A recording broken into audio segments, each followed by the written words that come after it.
Alrighty, guys, we are joined today by Ryan Nosak, the Assistant Director of Sport Performance at Depaul University. Ryan, welcome to Will and Mai's podcast.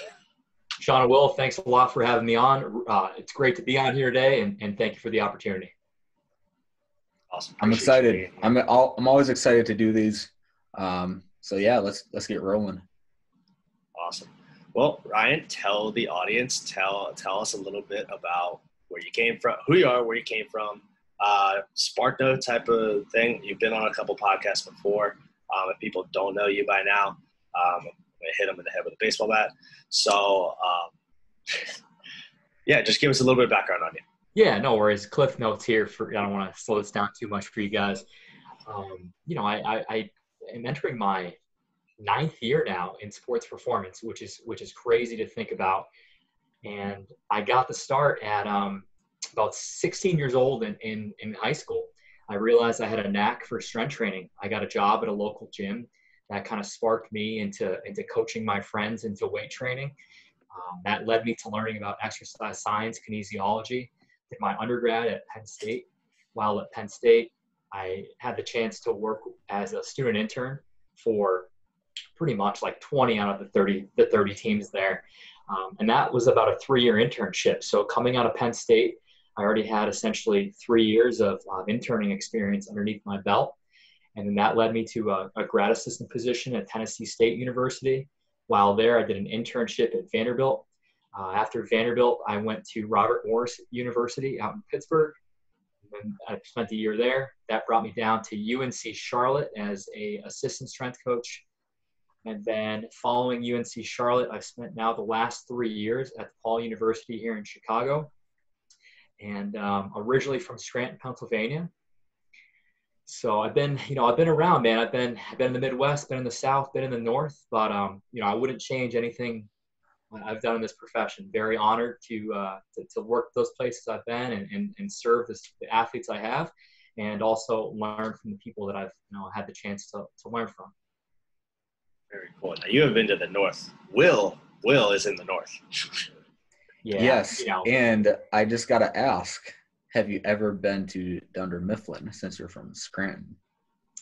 I love that question. It's like Scranton was nowhere to be found, before The Office. Except if you've seen Home Alone, at the airport, she asks, "Where the hell am I?" And the guy goes, "Scranton, man." And I love that because that's Scranton on the map. But thanks to The Office, people now know about Scranton. So, Dude, it's the Electric City. What's not to know? Yeah, shout out to everybody at home. Awesome, man. Well, I know you work with a variety of teams at DePaul. You got all of track, you got women's soccer, men's golf, and I know you assist with basketball, correct? Yes. Cool. So first and foremost, I want to dive down the track, that track rabbit hole, because I know from a sports performance coaching perspective, like we can really dive down into some programming rabbit holes when you program for track athletes, because you can directly see some transfer from the weight room to their particular sport that they play, or as opposed to some team sports, it's a little bit more difficult. So why don't you talk a little bit about how you've grown from your first year training track athletes to your now training your track athletes? I love this question because working as a track and field strength and conditioning coach has allowed me to grow exponentially.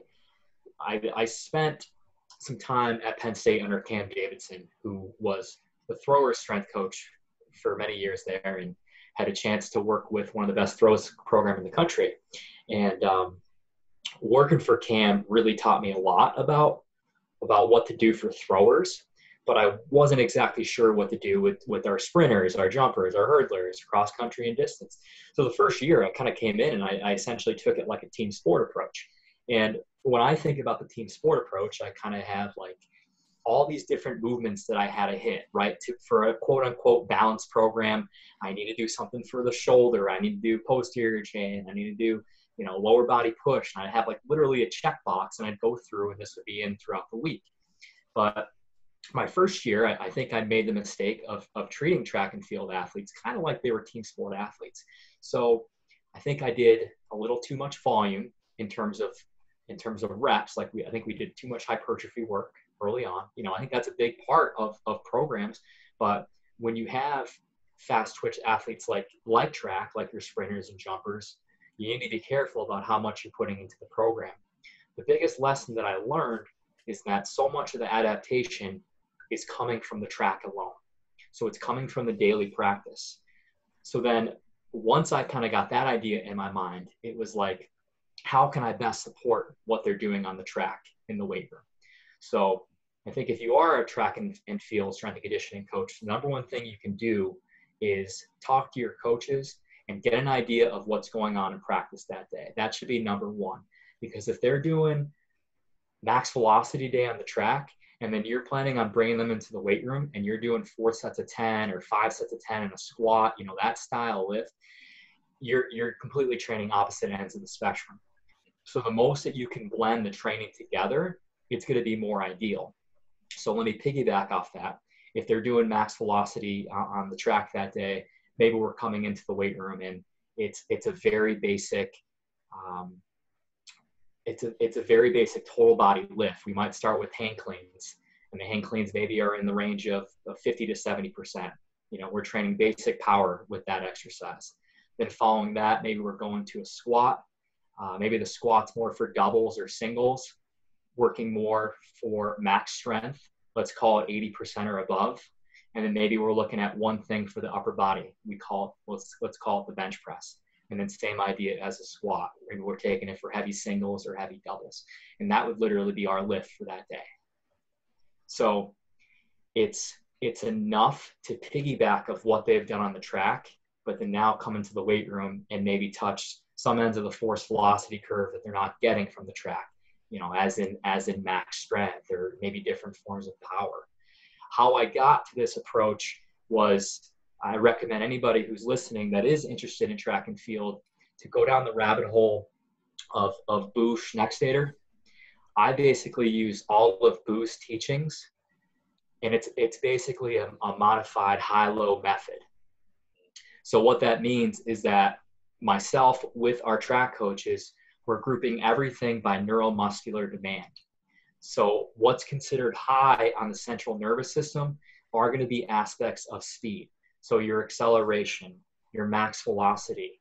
In the weight room, that's probably going to be Olympic lift variations, Olympic lifts, your max strength, anything in that range. And then low neuromuscular demand, if you're on the track, that might be a tempo run. It might be a longer continuous run. Then in the weight room, what we use is we use circuits. We'll usually use body weight circuits that are meant to actually produce like a level of lactate, or we use what's called bodybuilding. Bodybuilding is usually done for 10 reps. On the 10th rep, the athlete should be feeling the exercise. So if I'm using RPEs, that's probably like an RPE 7 or 8. So maybe they have 2 to 3 reps left, or like a 70% effort. And the bodybuilding day is a way that I can go in and basically get all those accessory lifts that I may not be getting on that max effort day of that clean, the squat, bench day. So an example of the bodybuilding day might be like a reverse lunge, a hamstring curl, a seated calf raise, a single arm dumbbell row, a lat pull down, you know, bicep curls, like literally anything that would be a single joint exercise essentially. But moving to this approach has now allowed me to really give my athletes the recovery that they need. So I think before it was like, there was no match at all. It was like, well, I'm going to come in, I'm going to do an upper day, I'm going to do a lower day this day. But now that each day is grouped by neuromuscular demand, our athletes have had way better success. I mean, this past year, I've had seniors breaking school records. And I think that's a good outcome in track and field. Thank you on that. I think in track and field, you need to see your seniors progressing along the way. And you should be having these records or PRs being broke. It's easy to do it as a freshman and a sophomore and even a junior for that matter. But if you can have those improvements coming as a senior, I think that's a sign that your program's doing what it should be doing. Yeah. Very cool. So I have a lot of different questions about track and field because I've never personally worked with those types of athletes before. Um, so when we're looking at different events in track and field, we have throwing, jumping, sprinting. They're all highly anaerobic events. Yes. So like the physiological demands, at least not knowing much about track and field, they're all very, very, very similar.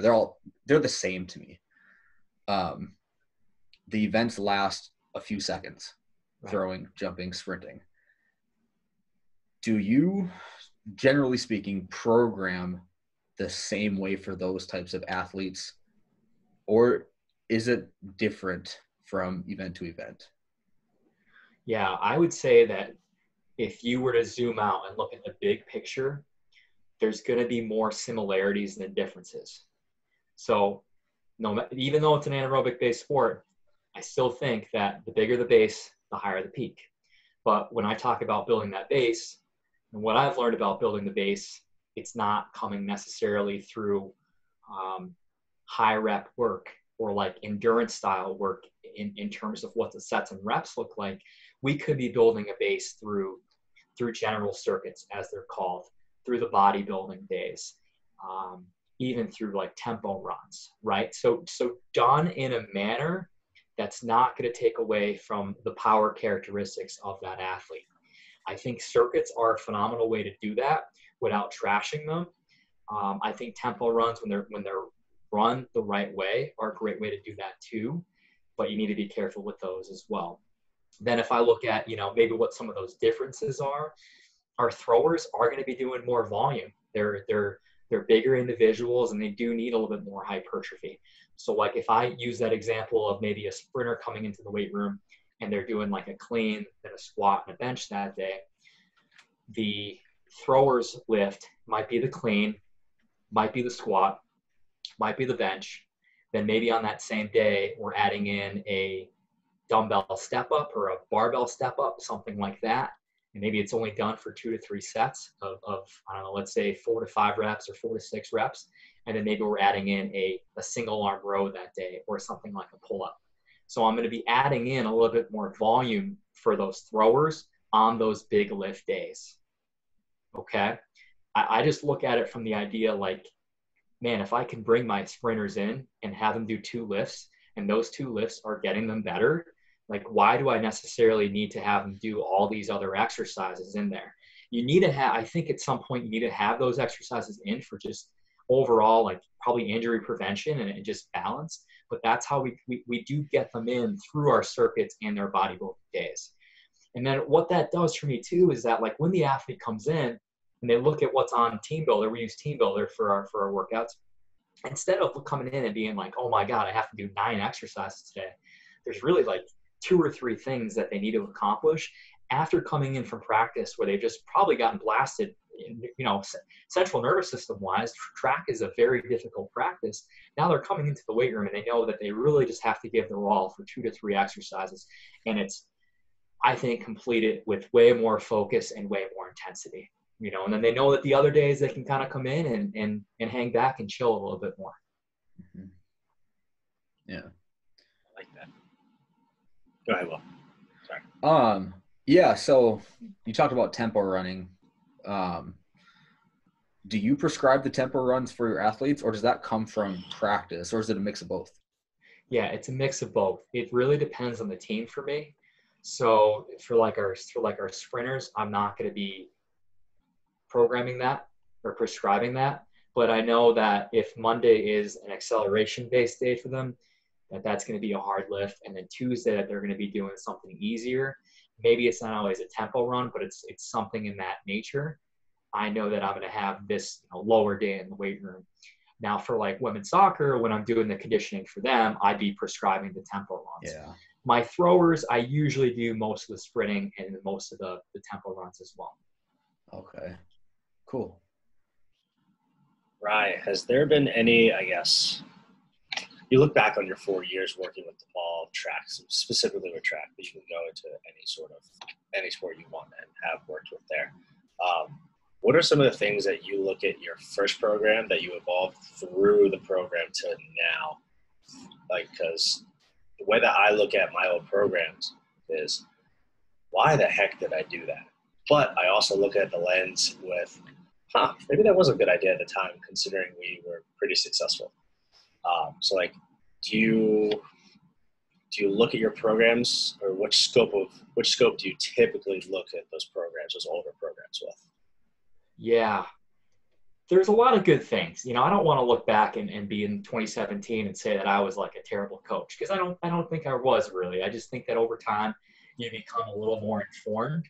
And I'd say that, like, generally speaking, I'm just doing less, and doing less has just allowed us to produce that much more. And I think, like, again, when I think about, the team sport mentality, or just as somebody who's I'm into powerlifting, I'm into bodybuilding and things like that. And you always kind of think that, like, you're missing out on something if you're not programming it, or you're like, I need to be doing X, Y, Z because, coach something said this, right? So over time, it's like, as I begin to strip stuff away and realize what's truly important, we've had way better results. To give you some examples of that, I think our inclusion of plyometrics throughout the year has changed a little bit, knowing what the demands are. So, like, we do a good amount of introductory plyos in the fall.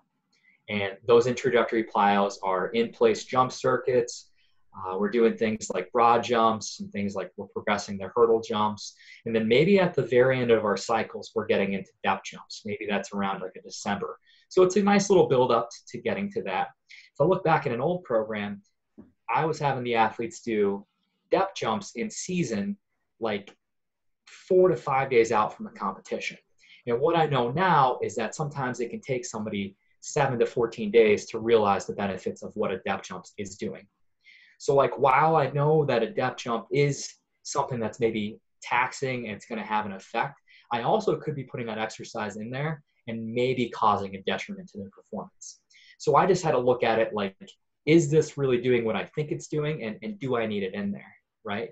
And I think taking out that type of stuff in season has allowed them to feel better. How I got to that approach is really just talking with my athletes too. The longer you are somewhere, I think you build those relationships where you know who your people are that are going to tell you what they really think of the program. And I'm really lucky to have had that at Depaul the last few years. I have a short sprinter. His name's Adam Nelson. He's incredible in the weight room, basically every strength coach's dream. And what I've learned from him is that he'll tell me, hey, we did this last week. I felt really flat on Saturday. Can we not, can we maybe look at doing this differently next week, or something along those lines?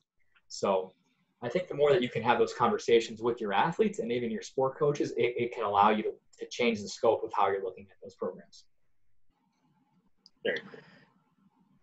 Yeah. So one thing you mentioned kind of at the top of this was that they're getting a lot of their adaptations from track practice, from their their track practice on the track, throwing, all of that, which I think is probably true for other sports too, like football. They're getting a lot of adaptations from hitting each other on the field.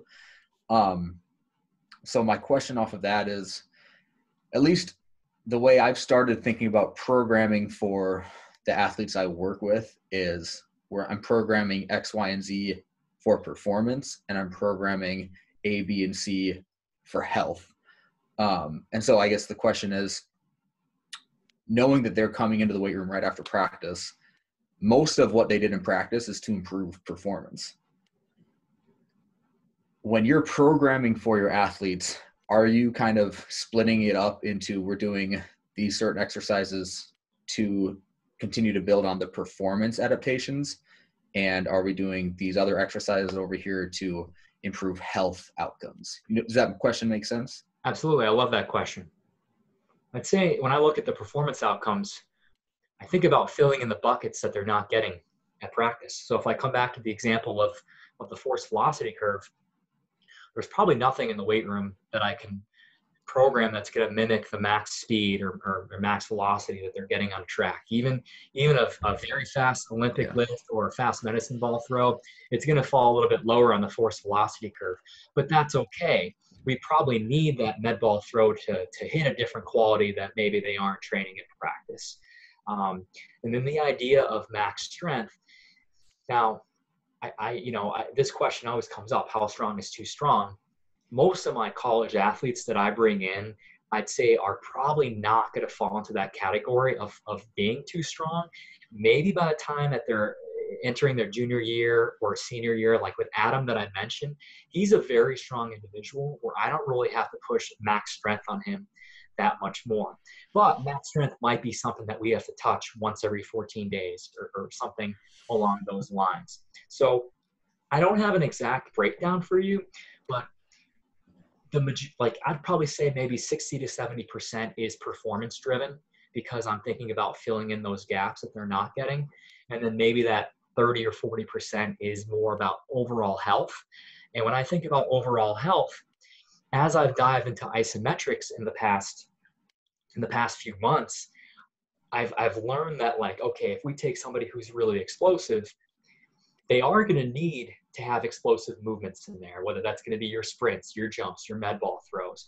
But those same type of individuals, a tendon also responds to a super slow contraction. So like an isometric hold, a slow eccentric, those types of things. So I'll incorporate some isometric holds, like the long duration isos, just for tendon health also. How I come to that is through communication through our athletic trainers or with our athletes alone.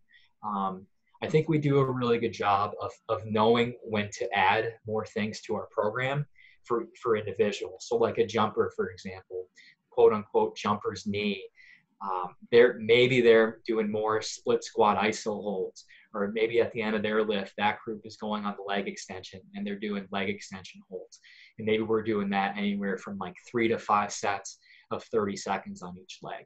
So that might depend on the individual and then what their injury is.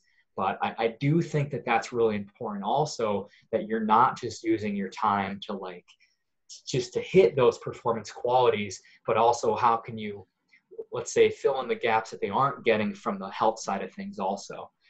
I think whatever injury screens you're doing, or just watching your athletes train, maybe that's like more side planks for somebody too. Maybe it's more mobility work, whatever that might be. Hurdlers especially, like they are awesome in the mobility realm, but sometimes even them, they might need something extra for like internal hip rotation. Maybe we're incorporating cars or something along those lines for that group. Yeah. Awesome. Well, running low on a little bit of time. So let's end with this one right here. And you've done a lot, like you just mentioned, cars. I know you work with force plates.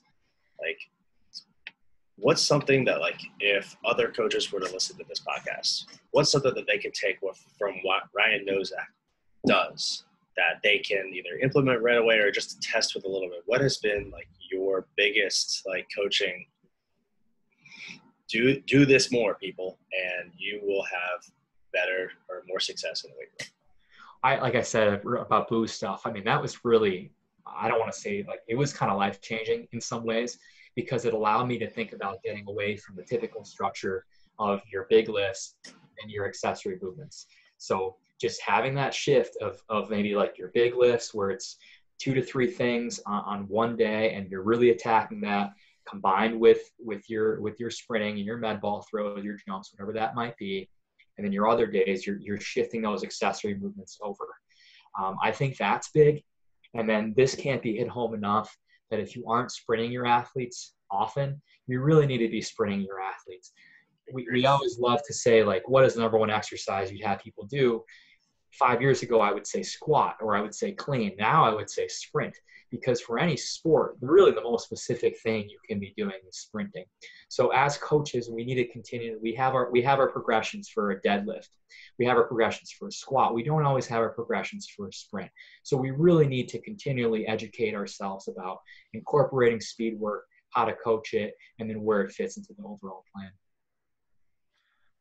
I would agree 100% with that right there. Yeah, go sprint.